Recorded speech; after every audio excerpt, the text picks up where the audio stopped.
Grand Rising. How you guys doing? I hope that you guys are having a great Monday wherever you are located in the world. I'm going to talk about the end times, something that a lot of people won't touch, something that is not being preached or taught about in most of the churches where we preside, or in most churches, period. And I believe that that is the case because a lot of people in church are afraid of the end times. A lot of pastors don't want to scare the sheep. It is highly thought that the role or one of the roles of a pastor is to comfort and protect the sheep. And a lot of times when you call yourself protecting those that are in your care or your responsibility, you tend to hide information from the sheep and from those that you are responsible for, if you will. And so a lot of times pastors will hear from the Most High, and the pastors will know what the word says in the book of Revelation, and they will refrain from teaching true end times revelation, if they have any, to the people, because they don't want to scare the people, because they know that the people are caught up in day-to-day living and the struggle and just trying to survive. And so if you go to a people that's struggling and that's trying to survive every day and tell them, well, at the end of this life and the end of this struggle, we're all going to be doomed and die. And that's the way that it's perceived to many people in the so-called church. But if you properly discern the body, if you read the word, right, you will understand the victory. The victory that awaits the true church, the ecclesia, the called out ones. You will understand the true victory that awaits us. But if you continue to run away from truths and you continue to allow people to lie to you and teach you error and false doctrine and get you caught up in this life and get you caught up in the struggle and get you caught up in the rat race, and get you caught up in everything that's involved in this life and in this realm, and the enemy will get you so distracted and caught up in this life and in this realm that you will miss the revelation about how all this ends. You will not properly discern or begin to understand that we are eternal beings. We are spirit beings. Everybody's wanting to do this transhumanism thing because they want to live forever in this body. When they don't even understand that we are spirit beings. We were created a living soul. We're spirit beings having a human experience because of the fall of man. And once we realize that and fully understand that, right, we won't get so caught up in this anymore. We won't be so fixated and focused and obsessed with the pride of life. The lust of the eyes and the lust of the flesh and the pride of life. We won't be so obsessed with it. Yeah, it's a part of our everyday human existence. But our human existence is going to come to an end one day. And you have to come to the realization and figure out, where do I want to be for eternity? And we're just so caught up in this life. We'll spend all kind of money and sell our souls and sell the souls of children and our descendants and no. You know what people do. Sacrifice blood, abort fetuses and take the stem cells and inject them themselves so they can live 10 more years and be, have 2% body fat and all this wonderful stuff. We're just trying to preserve this flesh.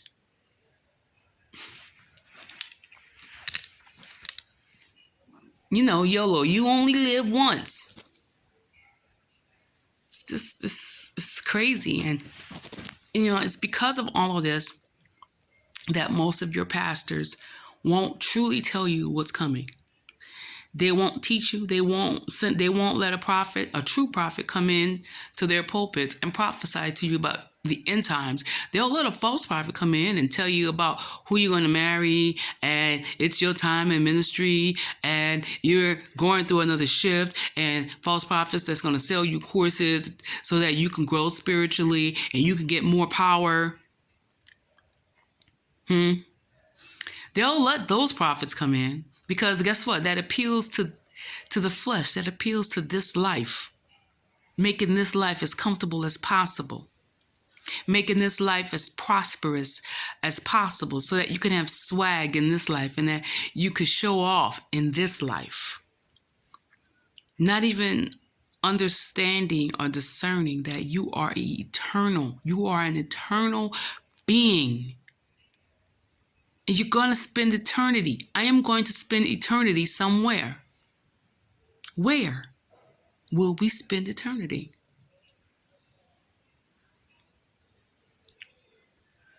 All of the things that we've done in this life to make this life successful and prosperous. What is it all for? What eternal value is it? It's all vanity. And this is why people shy away from the end times. And this is why the pre-tribulation teaching and doctrine is popular. Because there are a lot of people that are just caught up in this life. And they forget that they're eternal beings. And they forget that they're having a human experience that's not going to last forever. And what you do in this flesh will determine where you will spend eternity. What you sacrifice and who you sacrifice to. For wealth, health, and prosperity, and fame and fortune, and influence and power, and position and titles, what you do in this life will determine where you will spend eternity. That's forever, y'all. There is no amount of sculpting of this body. There is no transhumanism experiment or project or invention that will ever take the place of eternal life. You can only extend the life of this flesh for so long. You might, let them inject you with certain things and do certain things to your body and, become semi-bionic and become a half robot, a half android, or whatever you want to do. Or you might inject yourself with stem cells so that you can prolong your life. But baby, that does not equal eternal life. You still don't get eternal life. After all of that, you're going to stand before the great throne of the Most High Yah and give an account for the evil, wicked things that you've done to preserve your flesh. To preserve flesh. To live a little bit longer in the flesh. Trying to escape eternity. Trying to escape judgment. And you can't. The word says in the book of Revelations, there are going to be men that want to die. They're going to want their flesh that they've put so much money into. They're going to want that flesh that's part android and part human. They're going to want that flesh, that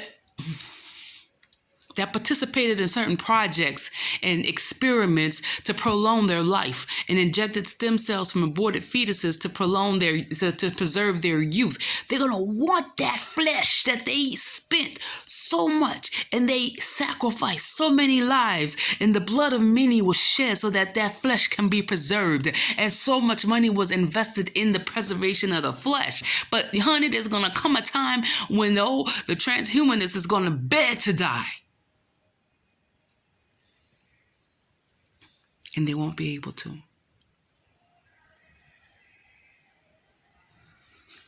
Where will you spend eternity? Where will we spend eternity? When we stand before the throne, the great white throne, what will we say to Adonai? What will we say to him? Will he find our names in the Lamb's Book of Life? Or will you be in the other book? Ask yourself, why do your preachers not ask you these questions and tell you this? Why won't they touch the book of Revelation? The only time they touch the book of Revelation is when the seven churches are chastised to try to control and manipulate you, but they won't go any further than that chapter. Why don't they go into the seals? Why don't they talk about and teach you about the bowls of judgment? Why don't they tell you about the two witnesses? Why won't they tell you about the great white throne, judgment seat? Why they don't talk to you about the beast?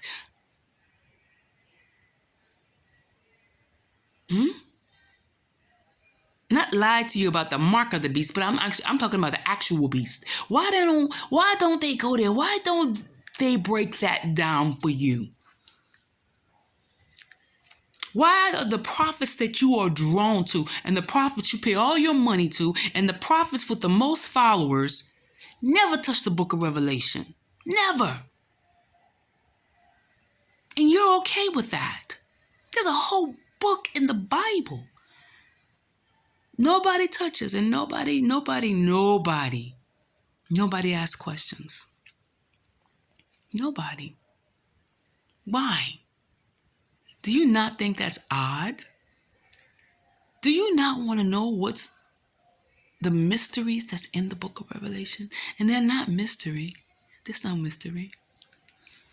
If your pastor won't teach it to you, if your pastor won't bring a prophet in that will tell you about the end times, baby, you go before the face of the Most High Yah and you ask him for understanding. You read the word. You crack open your word. You seek the face of the Father and ask him for revelation. You ask him for understanding so that you know what's coming for you and your family. Everybody's preparing for something. And they're hoarding food and water, and they're getting all of these solar inverters and these generators, and they're trying to make sure that just in case something pop off, they're ready and they got enough food to last. But baby, that ain't the preparation for the end times. That's the most relevant and important preparation. The most important and relevant preparation for the end times that you can partake in is your spiritual preparation. Get your minds right. Get your spirit right.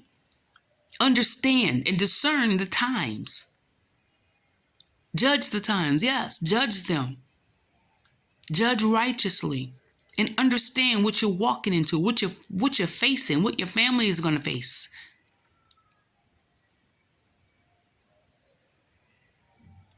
And ask yourselves, where are we going to spend eternity? Where? Okay, it's nice. You get prophesied to about a husband, a house, a car, a ministry. You know all the stuff that people prophesy about. But baby, let me tell you something. Give me a prophet that prophesies about the end times and that has revelation and insight, supernatural insight and revelation and wisdom about what's coming to the people of the Most High Yah. That's going to empower the kingdom of the Most High Yah. That's a true prophet. And I've been blessed to be in a tribe, to be a part of a tribe of true prophets that do just that. So it's not shade about anybody else. If you got a problem with what's being said, then crack open the book of Revelation and start teaching your people the truth. Stop teaching the people about the lust of the flesh and the lust of the eyes and the pride of life. Stop placating them. Stop lying to them. Stop covering up things and tell them the truth. The truth is what sets you free. You got a house full of people that's bound because you refuse to tell the truth. The whole truth, as they say in court, and nothing but the truth. Not half-truths, the whole truth. I don't want nobody to prophesy to me about nothing that's going on in this life, in this realm. No, prophesy to me, about what's going on in the spirit realm, in other dimensions, because there's a spirit realm that controls everything that goes on here, and we are spirit beings. Tired of vain prophecies. I'm tired of prophecies that only appeal to this life. Get away from me with that. That's why I wouldn't go to church in the States. That's why I stopped going to church after I left the mission field in 2021. Because I found people that are hungry for the truth. Not just hungry for words of comfort, but hungry for the truth about what's going on in this life and what's going to happen. It's so important that we remember who we are. We are spirit beings. We're not human.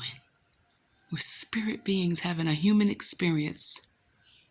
And when this human experience is over, we're going to be somewhere.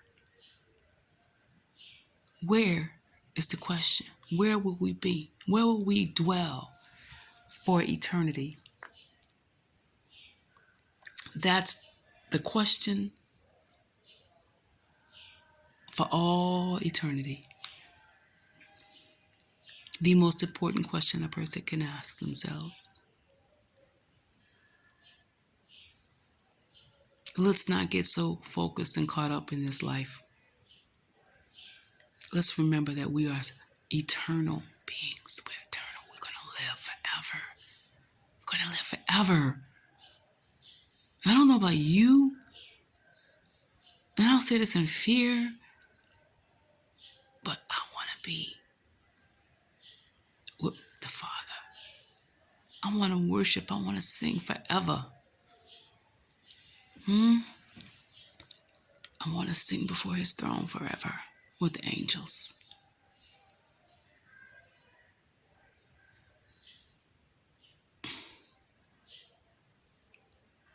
You guys be blessed. In the name of Yeshua HaMashiach. And I love you.